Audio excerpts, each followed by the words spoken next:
Very very good morning to everyone. तो आज का हमारा टॉपिक है principle of law of inheritance in Muslim law. हम कर रहे हैं Muslim law and this is the second video of Muslim law. खैर सीरीज उल्टी हुई सीधी हो रखी है but let's move further. Okay, सबसे पहले हमें इस इनहेरिटेंस का जो टॉपिक है उसको समझने के लिए स्टार्टिंग करते हैं हम। सक्सेशन क्या होता है? सक्सेशन होता है जब कोई पर्सन अगर मर जाता है, कोई भी पर्सन, तो उसकी प्रॉपर्टी जब उसके डिसेंडेंट्स को मिलती है तो वो होता है सक्सेशन। अब सक्सेशन दो तरह का हो सकता है, एक तो इंटरस्टेट और एक टेस्टामेंट्री। टेस्टामेंट्री, इसमें टेस्टामेंट का मतलब होता है विल। विल या इसको हम इंग्लिश में इच्छा भी कह देते हैं, बट विल यहाँ पर वसीयत होती है जो हमारे like for example old age parents हैं या फिर जो भी हैं ग्रैंडफादर, वो जो अपने लिख के जाते हैं कि भाई मेरे बाद या तो मेरे ग्रैंडसन को या कोई भी पर्सन जो नॉमिनेट कर देते हैं कि मेरे बाद मेरी प्रॉपर्टी इस पर्सन को जाए। हो सकता है वो उसके खुद के चिल्ड्रन हो या फिर कोई और हो। तो this is will and the succession through the testament is called testamentary succession. Inheritance का जो आज हम टॉपिक करने वाले हैं वो है इंटरस्टेट सक्सेशन और इनहेरिटेंस। इंटरस्टेट मतलब a person dying without making a will. जो पर्सन विल बनाए बिना मर जाता है उसको बोलते हैं इंटरस्टेट। ठीक है, और उसको सक्सेशन है इंटरस्टेट सक्सेशन। इसमें वेल डिफाइंड शेयर्स होते हैं फिक्स्ड अंडर द लॉ। अब लॉ हमारे यहाँ पे कौन सा माना जाएगा? देखो हमारी जो कंट्री है उसमें बहुत सारे लॉ हैं। इंडिया इज अ डाइवर्सिटी वाली country unity in diversity however, but cultural differences and religion difference बहुत सारे हैं। तो मेन जो माने जाते हैं that is like Hindu law, Muslim law, Parsi law, Christian law and further कुछ मेनली यही होते हैं। तो इनसे भी ज़्यादा मेनली तो हिंदू एंड मुस्लिम ही माने जाते हैं क्योंकि पॉपुलेशन वाइज। ठीक है, उसके बाद अब बात आ रही है हमारी जो हम फिलहाल कर रहे हैं दैट इज मुस्लिम लॉ। तो हम उन्हीं के प्रिंसिपल्स को पढ़ने वाले हैं। तो इनहेरिटेंस के लिए हमें अब ये जानना होगा कि जो प्रॉपर्टी, जिस प्रॉपर्टी की हम बात कर रहे हैं वो कौन सी प्रॉपर्टी है जो हमें मिलेगी।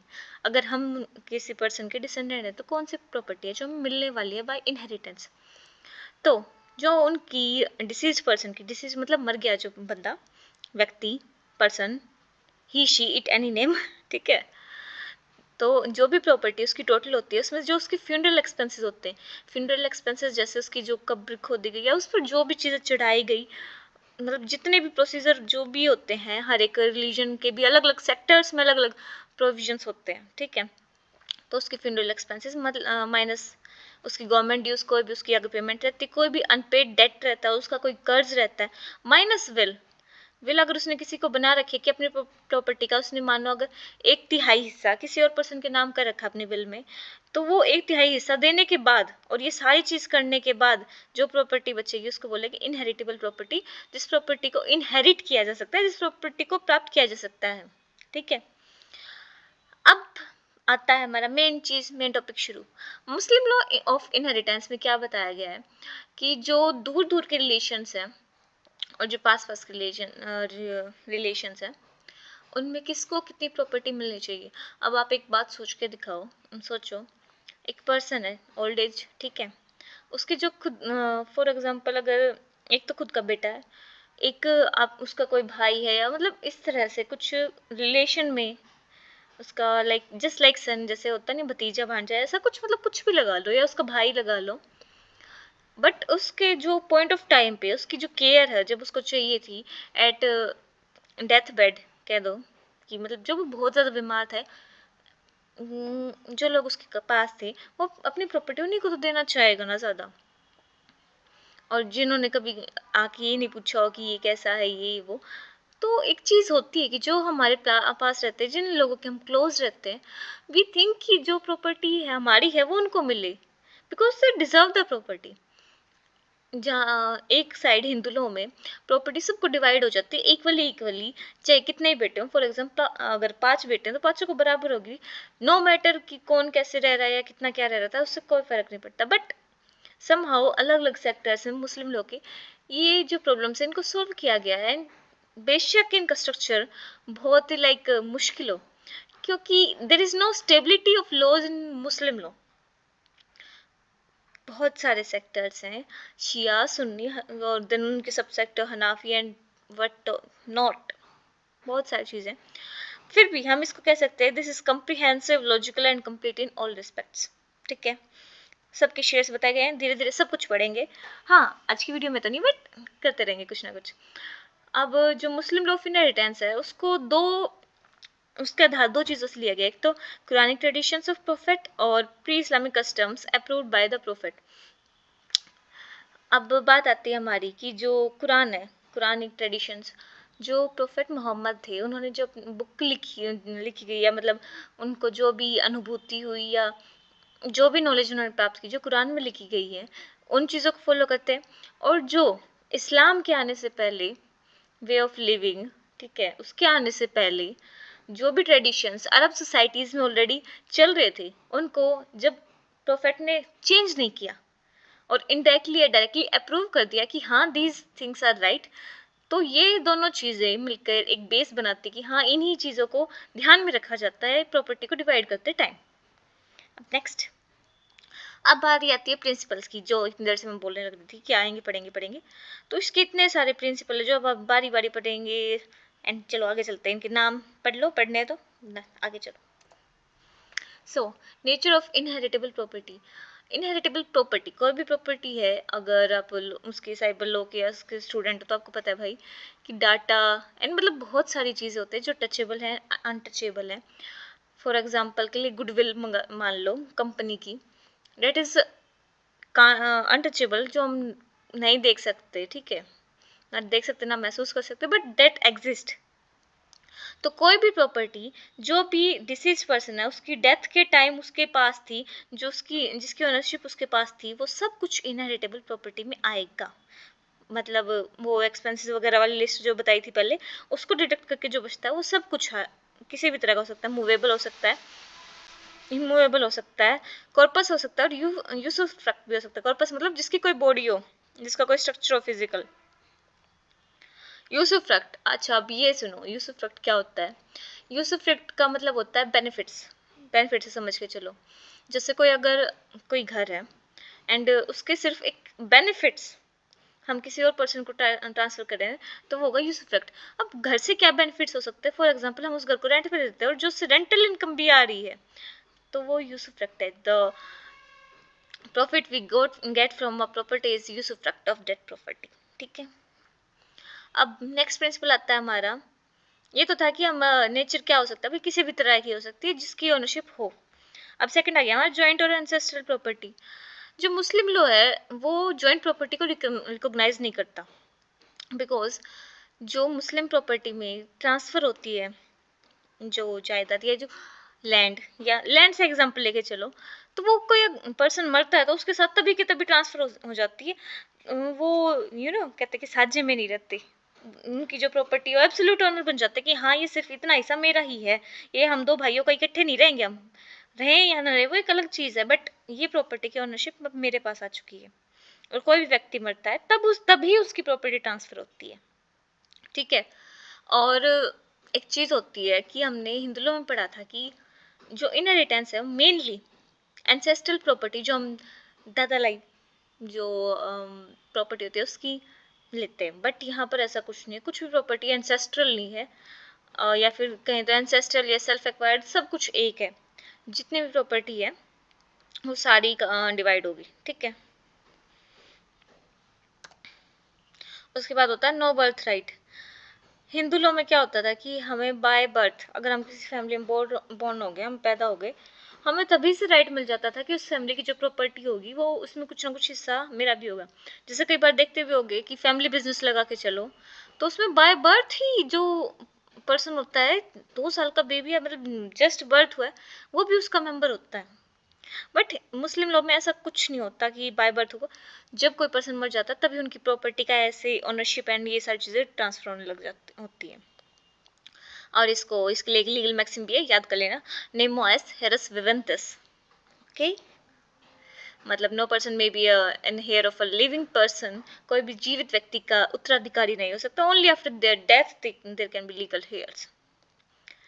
Unless a person dies, his relatives are not his legal heirs, they are simply his heir apparent and have merely a chance of succession, spes succession. अभी टर्म देखो, स्पेस सक्सेशन, ये हम आगे भी पढ़ेंगे। स्पेस सक्सेशन क्या होता है कि when there are chances of succession, हो सकता है कि हमें प्रॉपर्टी मिल जाए, पर हो सकता है हमें ना भी मिले।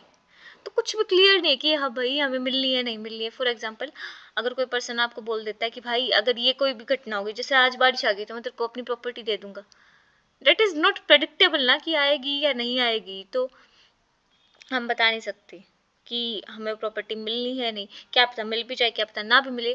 तो that is vested succession and contingent जो सक्सेशन होता है वो वॉइड होते हैं। नेक्स्ट हमारी जो बात आती है डॉक्ट्रिन ऑफ रिप्रेजेंटेशन। रिप्रेजेंटेशन देखो, अब सुनो, कोई भी पी नाम का पर्सन था, ये जो जिसके आगे सर्कल किया गया दैट मीन्स वो बंदा, अब इस वो व्यक्ति एक्चुअली अब इस अर्थ में इस वर्ल्डली थिंग्स में नहीं है, मतलब ही इज डिसीज्ड पर्सन, वो मर चुका है। एंड इसके दो बेटे थे ए एंड बी, एंड ए के दो बेटे थे सी एंड डी एंड बी का एक बेटा ई। अब बात यह है कि पी के मरने से पहले बी ऑलरेडी मर चुका था, मतलब जब पी मरा उसका सिर्फ एक बेटा लिविंग था दैट इज ए। तो जो प्रॉपर्टी है वो ऐसा नहीं है कि अगर पिता नहीं थे तो उसके पोते को दे दी जाएगी, नहीं, ओनली सी एंड डी को प्रॉपर्टी मिलेगी, ठीक है। This is doctrine of representation. Next हमारा जो टॉपिक आता है पर कैपिटन। अब फिफ्थ पॉइंट हमारे पास पर capita per stirpes distribution. Per capita क्या होता है कि एक ब्रांच है हमारी, उसमें जितने मेंबर्स अवेलेबल होंगे उनके ऊपर उनको प्रॉपर्टी डिवाइड की जाएगी बराबर बराबर। फॉर एग्जांपल ब्रांच हमने यहाँ पे बॉब की ब्रांच ली, 3 ब्रांच हैं जिनमें से एक एग्जिस्ट ही नहीं करती बिकॉज ही इज डिसीज्ड, तो उसकी 100% प्रॉपर्टी का 50% हिस्सा बार्ट को मिला एंड 50% चार्ल्स को मिला। एंड जो कि अब एलाइज के पास कुछ भी नहीं था तो उनके नीचे वाले पर्सन को भी कुछ नहीं मिला। एंड पर स्ट्राइप्स डिस्ट्रीब्यूशन में क्या होता है कि जो इक्वल लेवल पे ब्रांचेस होंगी उनको इक्वल इक्वल मिलेगा। जैसे इसको भी 33% मिला, जो कि आफ्टर हिज डेथ या अगर पहले भी डेथ हो गई थी तो उनको 11.1 11.10 11.1 तीनों को मिल गया। This is per capita per stirpes distribution. Actually these are not rigid principles, तो some at some places they apply and some places they don't. Okay, next, females right of inheritance। Muslim law में mails को ज़्यादा value दी गई है हर जगह पर, ठीक है। यहाँ पर भी जो मेल है उनको फीमेल का डबल मिलेगा प्रॉपर्टी में। इसका रीज़न जो कि कई मुस्लिम लोग के स्कॉलर्स एंड मतलब जो पीपल हैं एजुकेटेड एंड मतलब जुरिस्ट हैं इंटेलेक्ट्स हैं, वो बताते हैं कि जो मेंटेनेंस दिया जाता है चाइल्ड और फैमिली को, कौन देता है भाई? The man gives to his family, और फीमेल को जबकि मेहर और मेंटेनेंस मिलता है, मेहर डावर जो हमारी प्रीवियस वीडियो थी, एंड मेंटेनेंस अगर कोई पर्सन डिवोर्स कर लेते हैं आपस में कोई कपल, तो फीमेल को तो मेंटेनेंस भी मिल जाता है, बट मेल का क्या, उस पर्सन का क्या जो पूरी फैमिली को भी फीड कर रहा है and after giving maintenance and मेहर, तो उसको एटलीस्ट प्रॉपर्टी में तो मिलना चाहिए पार्ट। ये एक पॉइंट है जिसकी वजह से डबल मिलता है हमेशा। उसके बाद बारी आती है चाइल्ड इन्वॉल्व। अगर कोई बेबी किसी फीमेल के मतलब उस एम्ब्रियो में यूट्रस में है उसकी बॉडी में है, तो उसको भी पार्ट मिलता है, शेयर मिलता है, अनलेस एंड अनटिल अगर वो डेड नहीं होता, मतलब अगर वो जिंदा पैदा हो गया तो उसको प्रॉपर्टी मिल जाएगी, उसको उसका उत्तराधिकारी माना जाएगा। बट अगर वो मर गया तो भाई सक्सेशन कहाँ से ही मिलेगा, किसको ही देंगे। Next topic is primogeniture. Primogeniture क्या होता है कि फर्स्ट ऑफ ऑल ये हर जगह अप्लाई नहीं होता, सिर्फ शिया स्कूल में अप्लाई होता है। इसमें क्या होता है कि अगर कई सारे बेटे हैं किसी पर्सन के, तो उसका जो एल्डेस्ट सन होगा, जो सबसे बड़ा बेटा होगा, उसको उसके गारमेंट्स, उसके कपड़े, उसकी अंगूठी, उसकी स्वॉर्ड तलवार एंड उसकी कुरान की कॉपी मिलेगी। हावेवर आजकल ये चीज़ें ऐसा कुछ ना तो लोग रखते हैं, लाइक स्वॉर्ड तो एटलीस्ट बहुत कम लोगों के पास ही होगी। तो ये उस टाइम से अरब टाइम्स के एग्जिस्टिंग है, प्रोफेट मोहम्मद के टाइम की चीज़ें, ठीक है। आगे ज़्यादा लंबा भी नहीं करते, ज़्यादा छोटा भी नहीं करते। स्टेप चिल्ड्रन को कोई भी इनहेरिटेंस का वो नहीं होगा, जो सौतेले बच्चों को, बट स्टेप ब्रदर्स एक दूसरे की प्रॉपर्टी को इनहेरिट कर सकते हैं, चाहे वो यूट्राइन हो या कंसेक्विन हो। यूट्राइन क्या होता है, जिसमें कि एक माँ होती है बट फादर्स अलग अलग होते हैं। और कंसेक्विन ये मतलब ब्लड रिलेटेड पर्सन, जो भाई हैं, कजन्स मान सकते हैं इसमें, ठीक है। उसके बाद मिसिंग पर्सन, ये आज के टाइम पे अप्लाई नहीं होता इतना, बट ओनली इन हराफी स्कूल में कोई पर्सन अगर 90 साल से ज़्यादा के लिए मिसिंग है तो उसको डेड डिक्लेयर किया जाएगा। उसके बाद एस्टीट, अगर कोई भी वारिस नहीं है किसी भी डिसीज पर्सन का, ना कोई फैमिली ना कुछ और है, तो प्रॉपर्टी सीधा गवर्नमेंट के पास चली जाएगी, बिकॉज स्टेट को हम अपना अल्टीमेट हेयर मानते हैं हर एक मरे हुए व्यक्ति का, कि और कोई नहीं है तो हमारे पास गवर्नमेंट तो है ही है। स्टेट की जो विल है वो गवर्नमेंट बताती है, तो इसलिए एस्टीट इज इक्वल टू गवर्नमेंट को प्रॉपर्टी जो जाती है। उसके बाद marriage under special marriage act, जिस भी पर्सन ने स्पेशल मैरिज एक्ट के अंदर शादी किया, स्पेशल मैरिज एक्ट के अंदर शादी कब होती है, जब inter religion, mostly inter religion marriage होंगी तब। फॉर एग्जांपल अगर कोई मुस्लिम मेल हिंदू फीमेल से शादी कर लेता है तो उसकी प्रॉपर्टी मुस्लिम लॉ के अकॉर्डिंग डिवाइड नहीं होगी, बट इंडियन सक्सेशन एक्ट के अंदर डिवाइड होगी। Last topic is rules of exclusion. However, insanity, wants of chastity, or any physical deformity is not regarded as a qualification for inheritance. Adulterous women, insane or infirm person are equally competent to inherit a property. अब इसमें बात हुई है कि चरित्र कह सकते हैं या फिर जो नीयत है, मतलब एक पर्सन क्या सोचता है, कितना अच्छा बिहेव करता है, ये सारी चीज़ें उतनी मैटर नहीं करते। अगर किसी की बॉडी में कोई फिजिकल प्रॉब्लम है, या कोई पागल है, या फिर एक ऐसी वुमेन है जो like not dedicated to his husband and having external affairs, तो उस पर्सन को, उस वुमेन को भी उस प्रॉपर्टी का राइट है। अब इसको हम रूल्स ऑफ एक्सक्लूशन में 3 मेन माने जाते हैं, तो homicide, illegitimacy and difference of religion. First of all homicide. Homicide मतलब हम किसी का मर्डर कर देते हैं। तो शियालो तो क्या कहता है कि जब ओनली इंटेंशनली, मान लो मैं बेटा हूँ या फिर आप बेटे हो किसी के भी, सन या डॉटर, ठीक है, और आप अपने फादर की डेथ को मार देते हो कि ये सोच के कि इसकी प्रॉपर्टी मुझे मिल जाएगी, तो जो आपने इंटेंशनली मारा ना अपने फादर को, तो आपको उनकी प्रॉपर्टी नहीं मिलेगी, ये शियालो का कहना है। दूसरा है सुन्नी लो का हनाफी स्कूल। वो क्या कहता है कि इंटेंशनली हो या नेग्लिजेंटली भी आपने अगर मार दिया हो, बाय चांस आप कार चला रहे थे एंड आपके फादर या तो साइड सीट पे बैठे थे या कुछ ऐसा हुआ, या आपको ड्राइविंग सिखा रहे थे, कुछ ऐसा हुआ कि बाय चांस आपका एक्सीडेंट हो गया और आप तो बच गए, and by your negligence, your मतलब अनस्किलनेस, आपके फादर की डेथ हो गई, तो देखा जाए तो रीज़न तो आप थे उसका, बट देयर वाज नेग्लिजेंस। कोई इंटेंशनली आपने उनका मर्डर नहीं किया, यू आर ऑल्सो सैड कि मेरे फादर की डेथ हो गई, बट डजेंट मैटर, अगर आपसे हुआ है तो आपको कोई प्रॉपर्टी नहीं मिलेगी, ये कहता है हनाफी स्कूल। उसके बाद दूसरा पॉइंट है इलेजिटिमेसी। जो बच्चे इलेजिटिमेट है, आउट ऑफ मैरिज बोर्न होते हैं, मतलब शादी से बाहर कोई एक्सटर्नल अफेयर्स चलाते हैं, ठीक है, एंड देर वहाँ से अगर कोई बच्चा पैदा होता है तो उनको कोई भी राइट नहीं है प्रॉपर्टी का, वो सिर्फ अपनी माँ से प्रॉपर्टी ले सकते हैं। उसका भी एक रीज़न है कि वो ये पता नहीं चल पाता कि उस बच्चे के फादर हैं कौन, but mother of a child is always known कि हाँ she is the mother of that child, तो उसको उसकी मदर की प्रॉपर्टी में से राइट होता है, बट फादर या एनी अदर पर्सन किसी से राइट नहीं होता।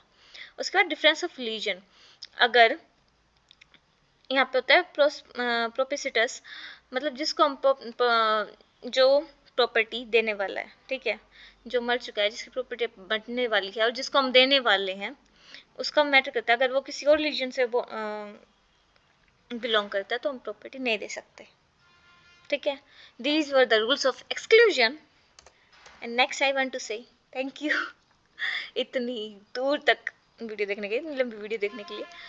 Well what I want to share is, bore होते हो तो 1.5x करके चला लो, मतलब this is something like we are just talking with each other on a topic of principles, We are just learning together. There's nothing else. Just enjoy the journey.